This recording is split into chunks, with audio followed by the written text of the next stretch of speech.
I just bought a very expensive bug. Well, it's not actually a bug. These tiny little shrimp-looking creatures are called isopods. And yes, they're crustaceans. Wow. So they're actually related to shrimp, crabs, and lobsters. Except these ones decided they didn't want to live in the sea. They live on land. And I bought 3 of them, which means I am now responsible for 3 tiny crustaceans. And obviously, I couldn't just keep them in this. So I decided to build them their own tiny ecosystem, but not just a dirt box, but a beautiful home that was well considered and perfect for my isopods. This is the enclosure I started with, and I had a pretty ambitious idea for it. I didn't just want soil, leaves, and 3 bugs. I wanted it to look like a secret garden with hiding places, a tiny house, and even some little glowing inhabitants. But there was one problem. I knew absolutely nothing about keeping isopods. So before I touched the enclosure, I started researching. And I quickly realized these things are a lot more particular than they look. They need the right substrate, the right humidity, they need decaying organic matter, they need calcium, they need food, and they need places to hide. So basically, I was building a hotel for these guys.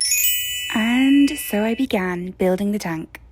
Isopods love humidity. They breathe through pleopods on their tail end, which are basically modified gills. So I'd have to keep the soil wet. But how would I stop all of that moisture from just sitting at the bottom? Because humid is good, but a soggy bottom isn't. So underneath the substrate, I added a drainage layer. 1 pink and 1 brown.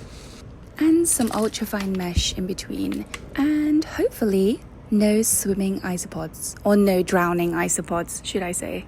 Now let's talk about the substrate. Okay. I thought this would be easy because I had loads of potting soil at home.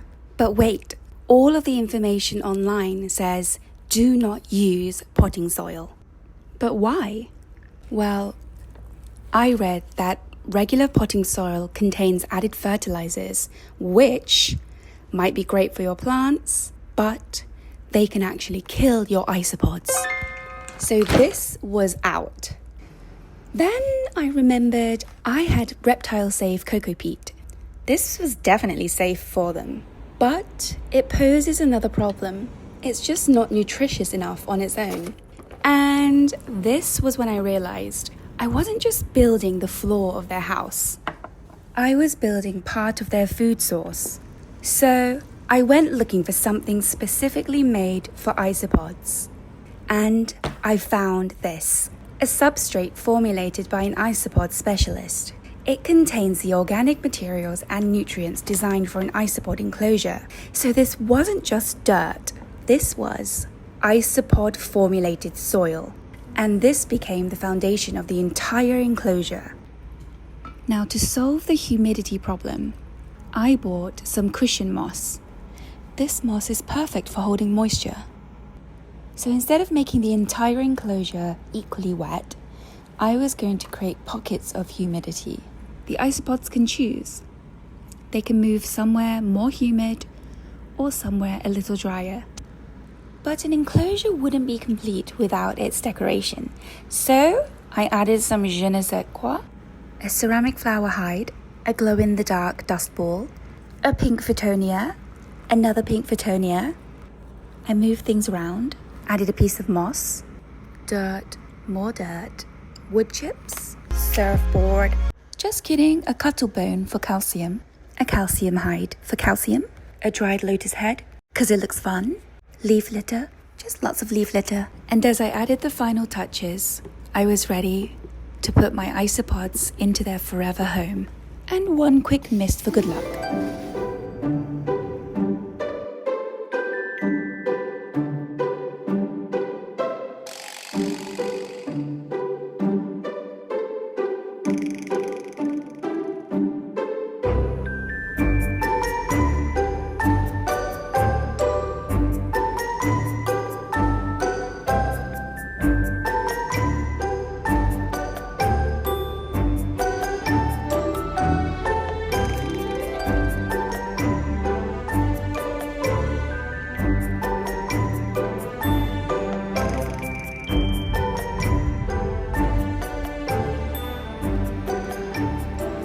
the comments what you think of my isopod tank, and stay tuned for more isopod videos coming soon.